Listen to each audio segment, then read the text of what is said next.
First, I'd like everyone to take a second and think about the medical field.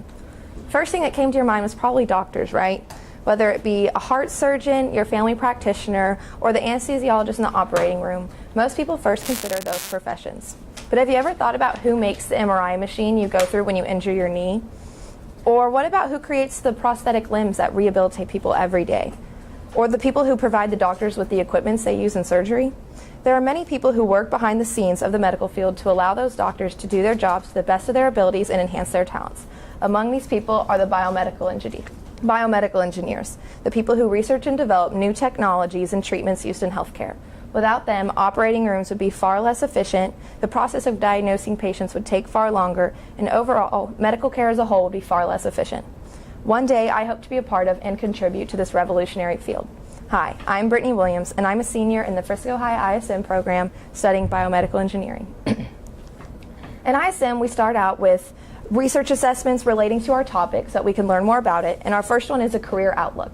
So doing this over biomedical engineering was both exciting and daunting because I learned about the extreme variety of choices that there are within biomedical engineering. It was almost like choosing a topic all over again because there were so many places I could take this. So I figured out it was time to really dive into research and find where my passion lies. Which takes me to my quote, which is, "Success is no accident. It is hard work, perseverance, learning, studying, sacrifice, and most of all, love of what you're doing or learning to do," said by Pele. This is what I knew it would take for me to achieve success, and it was exactly what I planned to do going into research because it would take a lot of time and effort, but I knew it would all pay off in the long run because it would lead me to my passion. My second research assessment was over prosthetics and orthotics, which is basically artificial limbs and braces and supports for people who've been injured or amputees. And this research assessment really stood out to me. I loved how it helps people in need, which is a passion of mine. And so this kind of stuck in the back of my mind as I continued doing my research. My next assessment I did over deep brain stimulation, which is basically healing mental illnesses and neurological diseases through electric stimulation of the brain, which is very different than my last research assessment. And I didn't like it quite as much because it was more heavy in electrical engineering, which I'm not a big fan of, but I still considered it an option because it was still interesting to read about. My next research assessment was a case of me finding out what does not interest me. I did this one over cartilage regeneration, which is basically fixing tissues within the body or creating new tissues outside of the body. And it's a lot on the cellular level with chemistry and that kind of stuff. And it did not stand out to me. I was bored reading it, so that was quickly crossed off the list of possibilities. But I think this is just as important as finding things that you are passionate about to lead you to what you love. My next research assessment was over external limb devices, which is very similar to prosthetics and orthotics, but it's a little different in that it helps children with deformities. So this stood out to me as well. It was very physics heavy, which I like, and on the orthopedic side of biomedical engineering. And it really sparked an interest in me about deformity aid and correction in children. And these were all my research assessments done before the interview process, or during the interview process, and they gave me a lot of clarity going into my interviews. I knew that I wanted to focus on the orthopedic side of biomedical engineering, and I knew I wanted to be on the creation, development, and design part, more of the hands-on part of the engineering. And so this led me to have better direction in choosing who I wanted to interview and what to talk about in my interviews and things like that. So on to my interviews, which is one of my favorite parts of ISM. My first interview was with Dr. Eric Waldorf. He's a principal research scientist at Orthofix, so he has an orthopedic focus. And from this interview, I learned a lot about just what biomedical engineering is, because I really didn't know much about it. And we talked a lot about the different places you can take this degree and the different career paths you can take into industry or academia. And he has a PhD in biomedical engineering and actually told me it wasn't the greatest thing he's ever done because it made it harder for him to get a job in industry over academia, which is what he really wanted to do. My next interview was with Mr. TJ Baggett. He's a clinical engineer at St. Jude Medical, so he is more of a neurological focus in his work. And his job was very different than Dr. Waldorf's. It had longer projects and more hands-on work.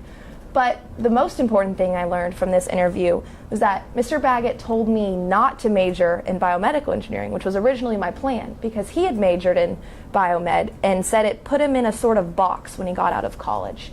It limited his choices in getting a job, and he didn't seem as valuable to employers. So he advised me to take more of a mechanical route, which was super helpful for my college choices, which is coming up really soon. My next interview was with Miss Jessica Sampson. She is a manufacturing engineer at Orthofix, so she works more with the building and creation of medical devices. And this interview was also very interesting because I got to have an inside look of a manufacturing lab, which was very interesting to me, and it intrigued me with how all the different machines work and how they build these devices from almost nothing. And she again stressed to me that I should go the mechanical route over the biomedical route. But the greatest thing I learned from this interview was from our discussion about being a female engineer, because in the engineering field there is a great gender imbalance, and she gave me a lot of tips on how to be successful as a female engineer.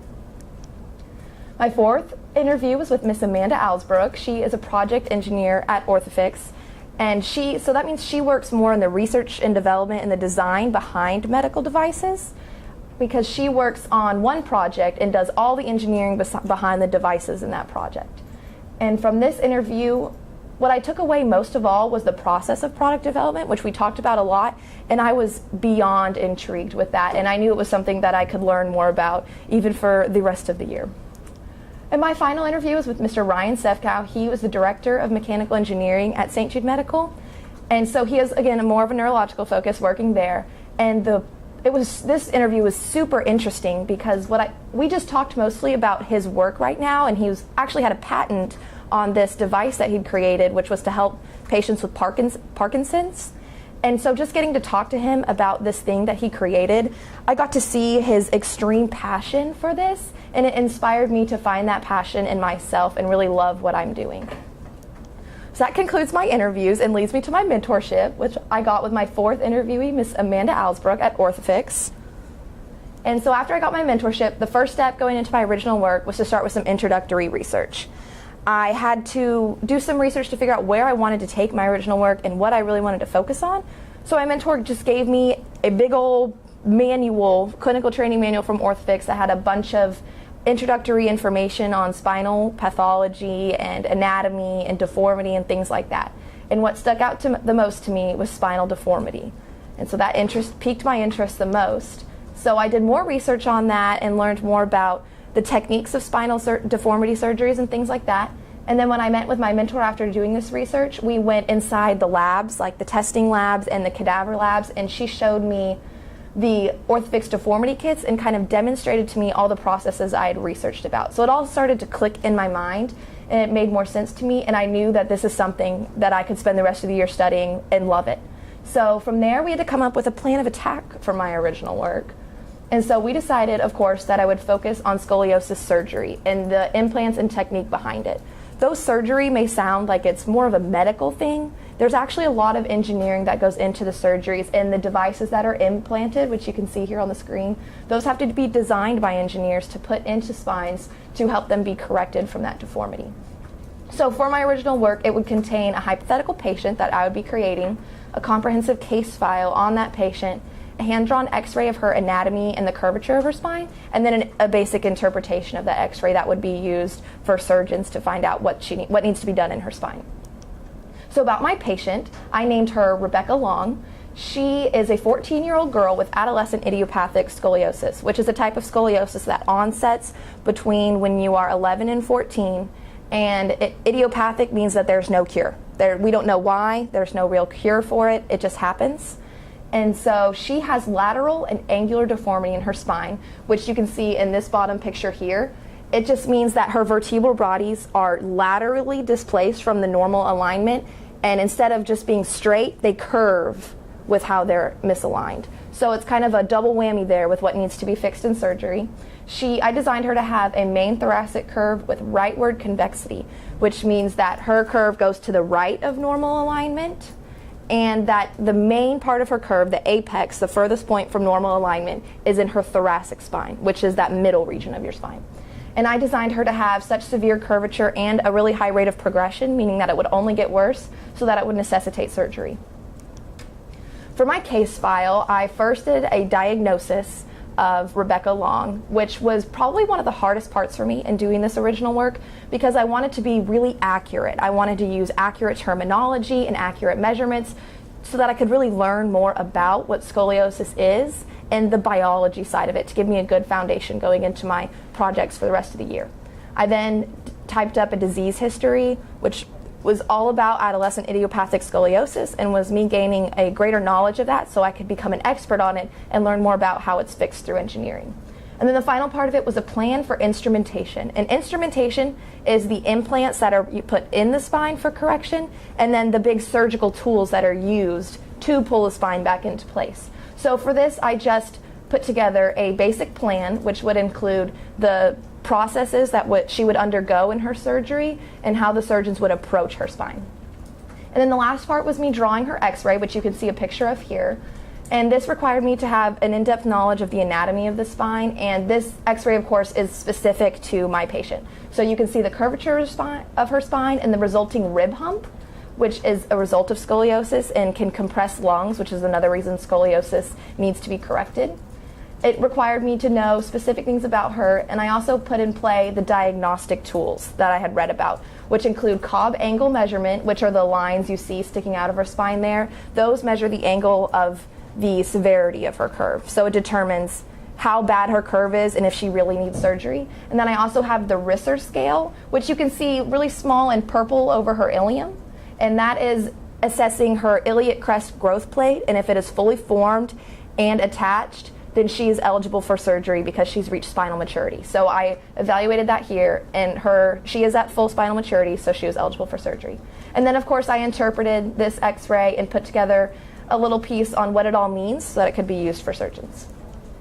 So the aftermath of my original work is that I had gained a great knowledge of the spine and scoliosis in specific, which just gave me a really good biological platform to build upon for my final product. So it's more of the biology part of biomedical engineering. And I also learned a lot about how surgeries are performed and how engineering really plays into the fix, which was really important for me to learn about because I wasn't really sure exactly how that worked, but now I did know, and that was going to take me into my final product. And for my final product, I decided that I would design original prototypes of specialized implants and instruments for my patient. So I would take from existing implants, which most medical device companies just mass produce them for the most common cases, but there are specific cases that necessitate specific devices and specific implants in order for a successful surgery.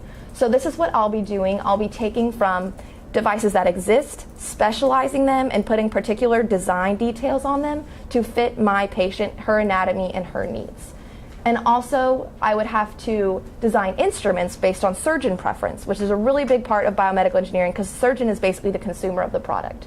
And also, I'd be working in SolidWorks, which is an engineering software, and that would help me a lot for going into college because that's a really big part of college engineering curriculum. So I did a research assessment over that, just learning about that.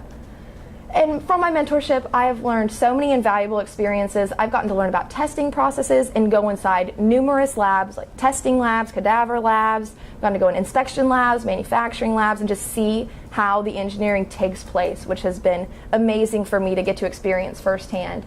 And most of all, I've learned the reality of medical device engineering through sitting in on meetings and watching my mentor do her everyday jobs. And I just learned about the great parts, the super fun parts, but also the parts that aren't as much fun, but nothing deterred me, and I knew this is something that I could definitely spend the rest of my life doing. So, the projects we have completed and the project we have coming are no small undertaking at all, but that's the point of ISM.